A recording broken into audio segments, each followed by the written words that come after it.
Border पर किसानों का प्रदर्शन हिंसक, किसानों ने बॉर्डर पर तोड़ी फ्लाईओवर की रेलिंग। कांग्रेस को लगा डबल झटका, अशोक चौहान ने थामा भगवा झंडा। पूर्व एमएलसी अमर राजूरकर भी बीजेपी में शामिल।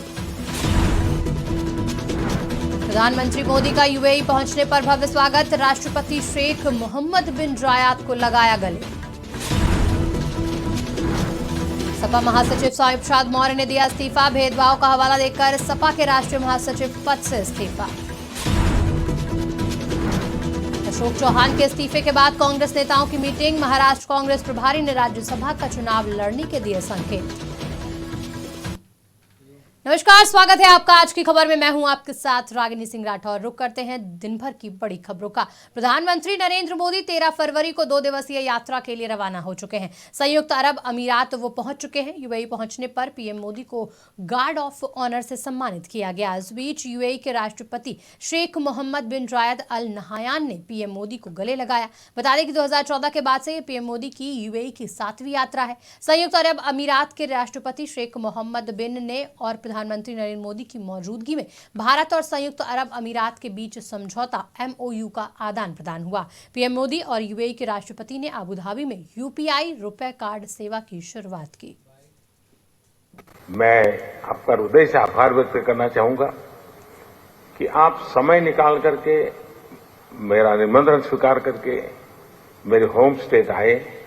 वाइब्रेंट गुजरात समिट को आपने एक नई ऊंचाई दी और उसके कारण उसका गौरव भी बढ़ा है। विश्व में उस इवेंट की भी प्रतिष्ठा बढ़ी है।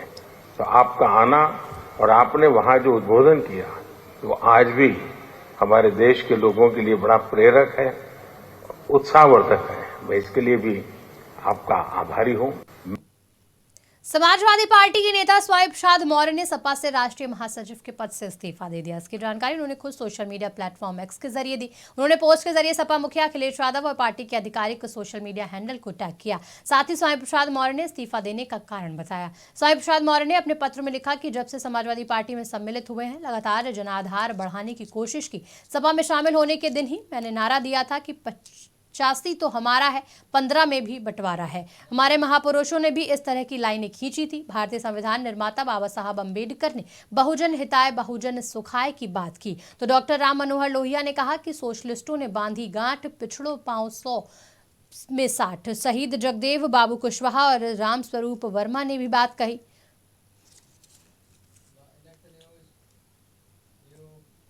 किसानों के दिल्ली कूच से हरियाणा से दिल्ली तक सीमाएं सील कर दी गई हैं। सीमेंट के स्लैब और कटीले तारों से किसानों को रोकने की तैयारी है। दिल्ली पुलिस ने ट्रैफिक एडवाइजरी जारी की। केंद्रीय मंत्री के साथ किसानों की बात नहीं बनी। एमएसपी गारंटी, कर्ज माफी, स्वामीनाथन रिपोर्ट पर किसान अड़े हैं। सरकार पर दबाव बनाने के लिए किसान सड़कों पर उतरे हैं। केंद्रीय मंत्री अर्जुन मुंडा ने कहा, सरकार को जो जानकारी मिल रही है उसमें बहुत सारे ऐसे लोग इसमें कोशिश करेंगे कि इस तरह की स्थिति बने जिससे वातावरण प्रदूषित हो। मैं किसान भाइयों से कहूंगा कि इन चीजों से वो बचे। भारत सरकार किसानों के हितों को लेकर प्रतिबद्ध है।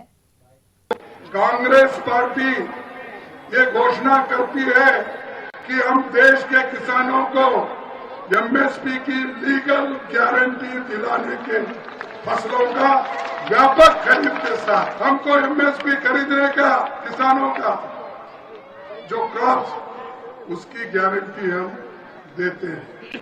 कांग्रेस पार्टी ये घोषणा करती है कि हम देश के किसानों को एमएसपी की लीगल गारंटी दिलाने के फसलों का व्यापक खरीद के साथ हमको एमएसपी खरीदने का किसानों का जो क्रॉप उसकी गारंटी हम देते हैं। कांग्रेस महाराष्ट्र कांग्रेस के प्रभारी रमेश चैत्रिथल्ला ने पूर्व मुख्यमंत्री अशोक चौहान के पार्टी छोड़ने पर बड़ा हमला बोला। उन्होंने कहा कि मुंबई में पार्टी नेताओं की बैठक के बाद डरपोक लोग पार्टी छोड़ रहे हैं। उन्होंने कहा कि राज्यसभा चुनाव में क्रॉस वोटिंग नहीं होगी। अगर कोई कांग्रेस विधायक ऐसा करता है तो उसे 6 साल के लिए चुनाव लड़ने से रोक दिया जाएगा। चैत्रिथल्ला ने कहा कि केंद्रीय एजेंसियों के दबाव के कारण अशोक चौहान ने पार्टी छोड़ी है, लेकिन उनके जाने से पार्टी बिल्कुल भी कमजोर नहीं होगी। पार्टी कार्यकर्ता कांग्रेस के साथ हैं। कांग्रेस नेता राहुल गांधी भारत जोड़ो न्याय यात्रा के साथ अंबिकापुर पहुंचे। अंबिकापुर में उन्होंने जनसभा को संबोधित करते हुए कहा कि आज किसान दिल्ली की ओर मार्च कर रहे हैं, उन्हें रोका जा रहा है, उन पर आंसू गैस के गोले छोड़े जा रहे हैं। वे क्या कह रहे हैं? वे सिर्फ अपनी मेहनत का फल मांग रहे हैं। बीजेपी सरकार ने MS स्वामीनाथन को भारत रत्न देने की घोषणा की, लेकिन वे MS स्वामीनाथन की कही बात को लागू करने को तैयार नहीं है। उन्होंने अपनी रिपोर्ट में स्पष्ट रूप से उल्लेख किया कि किसानों को वास्तव में MSP का कानूनी अधिकार दिया जाना चाहिए, लेकिन बीजेपी सरकार ऐसा नहीं कर रही। जब भारत सरकार सत्ता में आएगी तो हम भारत के किसानों को MSP की गारंटी देने वाला कानून देंगे। आज किसान दिल्ली की ओर चले जा रहे हैं, पैदल जा रहे हैं, उनको रोका जा रहा है, उन पर टीयर गैस चलाई जा रही है, उनको जेल में भरा जा रहा है। और वो क्या कह रहे हैं? सिर्फ ये कह रहे हैं कि हमारी मेहनत का फल हमें मिलना चाहिए। स्वामीनाथन जी को बीजेपी की सरकार ने भारत रत्न दिया, मगर जिस चीज के लिए स्वामीनाथन जी ने अपनी जिंदगी दी, हिंदुस्तान के किसानों के लिए जो उन्होंने मेहनत की, जो स्वामीनाथन जी ने कहा, उसको करने के लिए तैयार नहीं। इसका क्या मतलब है? स्वामीनाथन जी ने अपनी रिपोर्ट में साफ कहा है कि किसानों को लीगल राइट MSP की मिलनी चाहिए। वो बीजेपी की सरकार नहीं कर रही। तो मैं आपको यहां जो खारगे जी ने कहा उसको दोहराना चाहता हूं कि इंडिया की सरकार आएगी तो हम MSP की गारंटी हिंदुस्तान के किसानों को देंगे। जो स्वामीनाथन रिपोर्ट में लिखा है वो हम पूरा करके आपको दे देंगे।